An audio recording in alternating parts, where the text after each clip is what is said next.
Hello everyone and good morning. My name is Vivek Sharma and today we're going to talk about the most important issues of the day. The first article is related to content blocking जो कि polity से related है.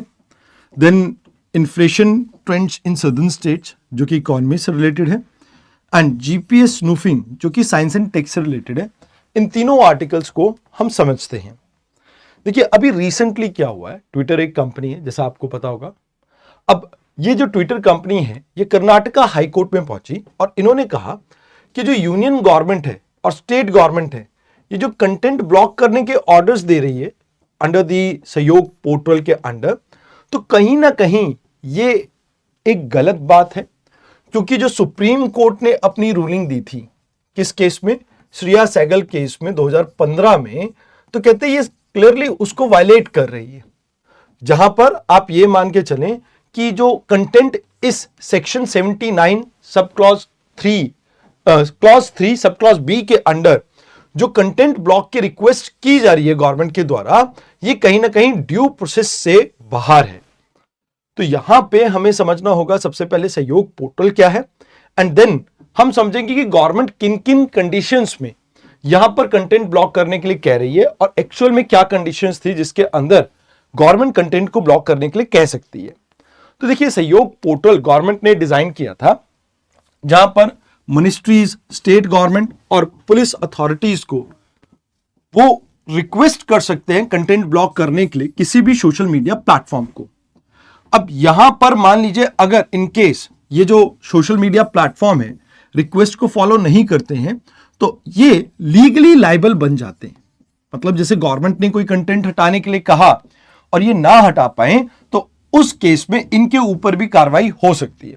तो अभी जो Twitter है इन्होंने कहा कि भाई देखिए आप एक बात मान के चलें कि जो गवर्नमेंट ये ऑर्डर दे रही है ये श्रेया सहगल केस में जो जजमेंट आई थी सुप्रीम कोर्ट की वो उसको वायलेट कर रही है. कहीं ना कहीं जो ड्यू प्रोसेस है जहां पर आप लॉ की फेयरनेस को चेक करते हैं वो यहां पर फॉलो नहीं किया जा रहा है एंड ये क्लियरली गवर्नमेंट का एक तरह से ओवरस्टेपिंग है under the IT act of 2000. तो यहां पे गवर्नमेंट कुछ एक केसेस में ही वैसे तो ओरिजिनली किसी भी कंटेंट को ब्लॉक करने के लिए कह सकती थी, जैसे national security, public order and preventing incitement of offences. तो ये 3 केसेस थे जिसमें एक्चुअल में आप पब्लिक एक्सेस को रोक सकते हो किसी भी ऑनलाइन इंफॉर्मेशन की. बट अभी सेक्शन 79 के अंडर इसको और ज्यादा ब्रॉड कर दिया गया जहां पर नेशनल सिक्योरिटी, पब्लिक ऑर्डर तो है ही है but sovereignty and integrity of India भी ऐड कर दिया गया. प्रिवेंशन ऑफ अनलॉफुल एक्टिविटी जो कि यहां पर ऑफेंसेस के बारे में जहां पर बात की गई थी उसको और ब्रॉड कर दिया गया है जहां पर पूरा क्लियरली इसे डिफाइन नहीं किया गया. And even regulation of online platform, इसके लिए भी यहां पे गवर्नमेंट चीजों को, कंटेंट को ब्लॉक करने के लिए कह सकती है. तो जिसकी वजह से ये पूरा विवाद स्टार्ट हुआ. अब देखिए एक्चुअल में IT procedure and safeguard of for blocking for access of information rule 2009 के अंडर ये कहा जाता है कि भी एक कमेटी फॉर्म की जाएगी. ये कमेटी डिसाइड करेगी कि वेदर इस कंटेंट को ब्लॉक करना चाहिए या नहीं. कोई मिनिस्ट्री डिसाइड नहीं करेगी, पुलिस डिसाइड नहीं करेगी, कोई स्टेट गवर्नमेंट डिसाइड नहीं करेगी. तो यहां पर सुप्रीम कोर्ट ने सेक्शन 69 क्लॉज ए के अंडर यह कहा था कि भी ट्रांसपेरेंसी और प्रोसीजरल फेयरनेस को आप मेंटेन करें तो आप किसी भी कंटेंट को ब्लॉक करने के लिए कह सकते हैं. बट अगर ट्रांसपेरेंसी नहीं है, प्रोसीजरल फेयरनेस नहीं है तो उस केस में आप ब्लॉक करने के लिए नहीं कह पाएंगे. अब जैसा मैंने आपको कहा कि भाई इसमें कहीं ना कहीं लायबिलिटी इन थर्ड पार्टी जो कंटेंट प्रोवाइडर्स हैं यानी फेसबुक हो गया, यूट्यूब हो गया या ट्विटर हो गया, इनके ऊपर भी लाई करते हैं. तो जिस वजह से अभी ये केस आपको देखने को मिल रहा है. अब यहां पे जो ट्विटर है उनका कहना है कि भाई section 79 clause 3 sub clause B जो है ये कहीं ना कहीं इंटरमीडिएट्स को लाइबल बनाते हैं. अब किसी और की लिखी हुई इंफॉर्मेशन के लिए हम कैसे लाइबल हो सकते हैं, तो कहीं ना कहीं इस चीज को ये कहते हैं कि भाई ये ड्यू प्रोसेस के खिलाफ है. Even more Shreya Sehgal case की जो जजमेंट है ये इसको भी वायलेट कर रहा है 79 सेक्शन आपका. एंड यहां पर आपने एक्सेसिव पावर दे दी है, डेलीगेशन जो पावर की गई है वहां पर पुलिस अथॉरिटीज को भी ये पावर दी गई कि वो भी कह सकते हैं कंटेंट को ब्लॉक करने के लिए, जहां पर आईटी एक्ट के अंडर इनके पास, पुलिस के पास ऐसी कोई पावर थी ही नहीं. तो यहां पर एक चांसेस ये भी हैं कि आप freedom of speech in censorship को कहीं ना कहीं मतलब फ्रीडम ऑफ स्पीच को आप कम कर रहे हैं एंड सेंसरशिप को आप प्रमोट कर रहे हो, तो कहीं ना कहीं ये आर्टिकल 19 को भी वायलेट करता है आपका। अब गवर्नमेंट का आर्ग्यूमेंट क्या है कि भाई देखो, नेशनल सिक्योरिटी और पब्लिक ऑर्डर हमारी प्राइम रिस्पॉन्सिबिलिटी है एंड हम सिर्फ फेक न्यूज, हेट स्पीचेस और एक्सट्रीम प्रोपेगेंडा को रोकने की बात कर रहे हैं।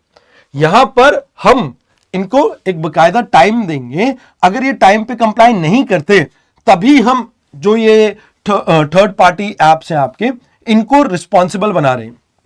अब इन केस एडमिनिस्ट्रेटिव एफिशिएंसी की बात करें तो सहयोग पोर्टल आपका ऑटोमेटेड है, इसमें फास्टर एक्शंस के लिए हम किसी भी हार्मफुल कंटेंट को रोकने के लिए कह सकते हैं।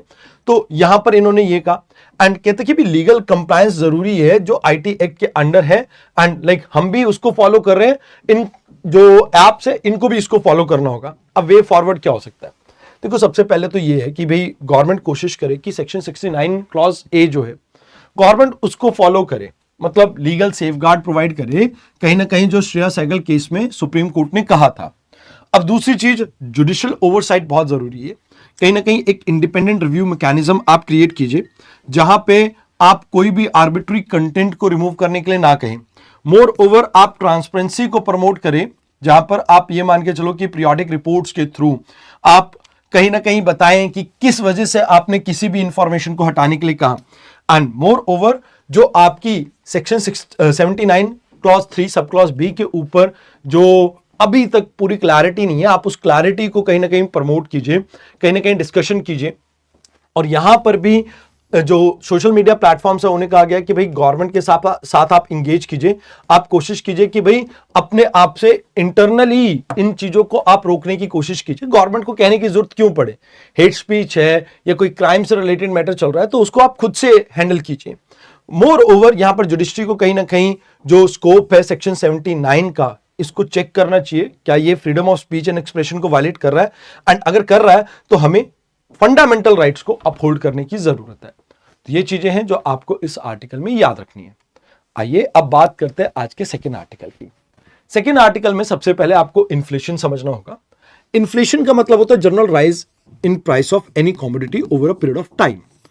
अब इन्फ्लेशन के पीछे दो रीजंस होते हैं, एक तो डिमांड इंक्रीज होना या दूसरा सप्लाई साइड पे कोई प्रॉब्लम आना। अब यहां पे सदर्न स्टेट्स की बात की जा रही है कि सदर्न स्टेट्स में जो माइग्रेशन है नदर्न स्टेट से वो ज्यादा हो रहा है, जिसकी वजह से जो डे टू डे कमोडिटीज है उसकी डिमांड इंक्रीज हो रही है एंड ये एक मेजर रीजन है क्यों सदर्न स्टेट्स में आपको इन्फ्लेशन ज्यादा देखने को मिल रहा है। तो कहते हैं रीजनल इन्फ्लेशन ट्रेंड की बात की जाए, सदर्न और ईस्टर्न पार्ट में आपको हायर इन्फ्लेशन देखने को मिल रहा है एंड ये वेजिटेबल, सीरियल्स एंड पल्सेस में खासकर देखने को मिल रहा है बिकॉज ऑफ माइग्रेशन। अगर बात की जाए north eastern and western part की तो यहां पर इन्फ्लेशन आपका मॉडरेट है। अब स्टेट वाइज ये डाटा आप याद करना चाहो कर सकते हो, but not so important. Inflation का डाटा हर महीने, हर 3 महीने पे चेंज होता रहता है। अब अगर लिंकेज की बात करें माइग्रेशन और इन्फ्लेशन के बारे में, तो देखो लेबर माइग्रेशन क्यों होता है? जब आपकी स्टेट में पर्याप्त मात्रा पे इकोनॉमिक अपॉर्चुनिटी नहीं है, तो यहां पर लो इनकम वाली जो स्टेट्स के लोग हैं वो हाई इनकम स्टेट्स में मूव करते हैं। अब जब ये हाई इनकम स्टेट में जाते हैं तो कहीं ना कहीं आप ये मान के चलो कि इससे उनकी परचेजिंग पावर इंक्रीज होती है एंड जिससे आप ये मान के चलो इन्फ्लेटरी प्रेशर उन स्टेट्स के अंदर इंक्रीज होता है।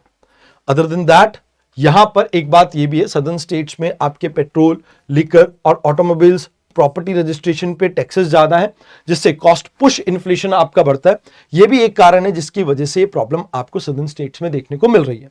तो यहां कहा जाता है कि देखो माइग्रेशन ट्रेंड की बात की जाए तो बिहार, उत्तर प्रदेश, झारखंड, उड़ीसा से लोग केरला, तमिलनाडु, कर्नाटका, महाराष्ट्र जा रहे हैं। एज पर द रिपोर्ट्स यहां पे आपको ऑलमोस्ट माइग्रेशन ट्रेंड में यह देखने को मिल रहा है कि सदर्न स्टेट्स में लोगों का प्रेफरेंस ज्यादा है। अब जिसकी वजह से यहां पर डिमांड इंक्रीज हो रही है, डिमांड इंक्रीज होने की वजह से प्राइसेस में हाइक देखने को मिल रहा है। मोर ओवर इतनी बड़ी पॉपुलेशन को सपोर्ट ना कर पाने की वजह से लॉजिस्टिक की शॉर्टेज और लेबर की शॉर्टेज होने की वजह से एग्रीकल्चर सप्लाई डिसरप्टेड है, जिससे अवेलेबिलिटी कम हो रही है चीजों की एंड एसेंशियल कमोडिटी के प्राइसेस इंक्रीज हो रहे हैं।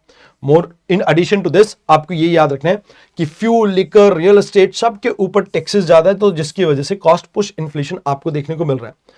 अब यहां पर सदर्न स्टेट्स में गवर्नमेंट की तरफ से सब्सिडीज भी बहुत ज्यादा प्रोवाइड की जाती है, टैक्सेशन, प्राइस कंट्रोल, ये सभी चीजें हैं।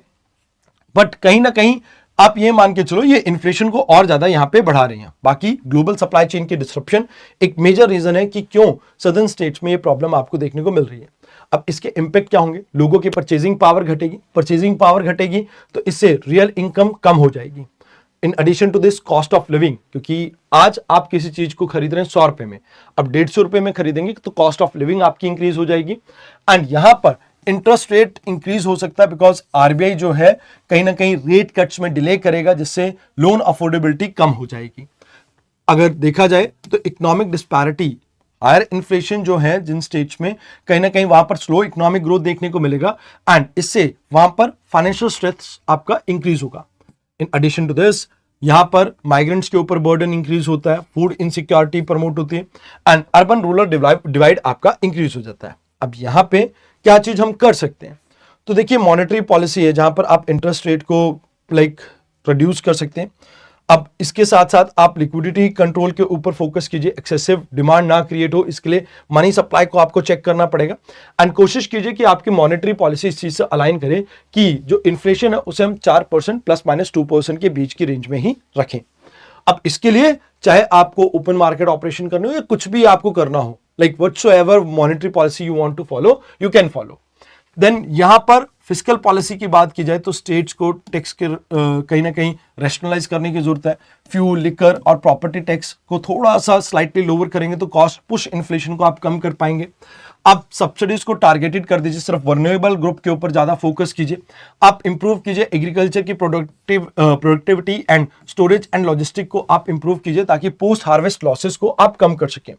अगर आप ऐसा कर पाएंगे तो कहीं ना कहीं ये जो आपके चैलेंजेस है आप इनको एड्रेस कर पाएंगे। Now let's come to the next part जहां पे हम बात करेंगे जीपीएस स्नूपिंग। अब ये होता क्या है, देखिए जैसे मान लीजिए आप किसी लोकेशन पे पहुंचने वाले हैं, आप जैसे ही एक पैरामीटर के अंदर एंटर करते हैं आपको वो लोकेशन जो है वो चेंज हो जाती है आपकी। अब ये कोई बाहर से कर रहा है, एक हैकर कर रहा है जिसने कहीं ना कहीं उस डिवाइस यहां पर आपकी जो जीपीएस टेक्नोलॉजी है उसको फेक सिग्नल प्रोवाइड किए और जिससे ये प्रॉब्लम आपको देखने को मिल रही है। तो जीपीएस स्नूफिंग क्या है, एक तरह का साइबर अटैक की टेक्निक है जहां पर फेक जीपीएस सिग्नल्स को भेजा जाता है।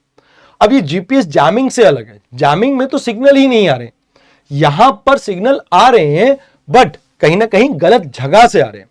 अब इससे प्रॉब्लम क्या हो सकती है, देखिए आप जनरली देखेंगे तो एविएशन सेक्टर में इसमें प्रॉब्लम आ सकती है, जहां पर एविएशन सेक्टर आपका क्या होगा कि जैसे मान लीजिए इंडिया से कोई जहाज जा रहा है, अब यहां पर जीपीएस सिग्नल में कुछ प्रॉब्लम हुई तो हो सकता है वो पाकिस्तान की तरफ मुड़ जाए, तो वहां पे प्रॉब्लम आ सकती है, तो मिसगाइड हो सकता है आपका एयरक्राफ्ट, कहीं ना कहीं फ्लाइट का पाथ इनकरेक्ट हो सकता है जिससे एक्सीडेंट के रिस्क इंक्रीज हो सकते हैं, एयर स्पेस वायलेशन हो सकता है और इसकी वजह से कई बार आपको इमरजेंसी लैंडिंग भी करनी पड़ सकती है।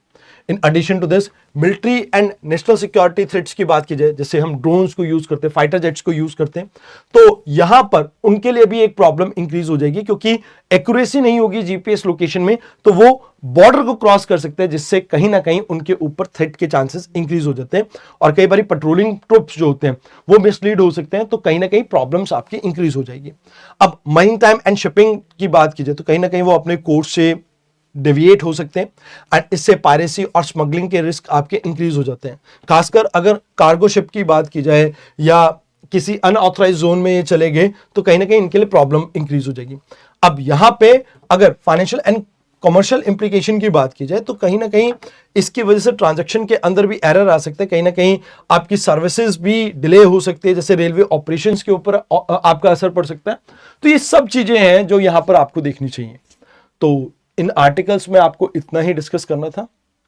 आई होप आपको चीजें समझ में आई हो, अगर समझ में आई हो तो जाने से पहले इस वीडियो को लाइक जरूर से करना। धन्यवाद।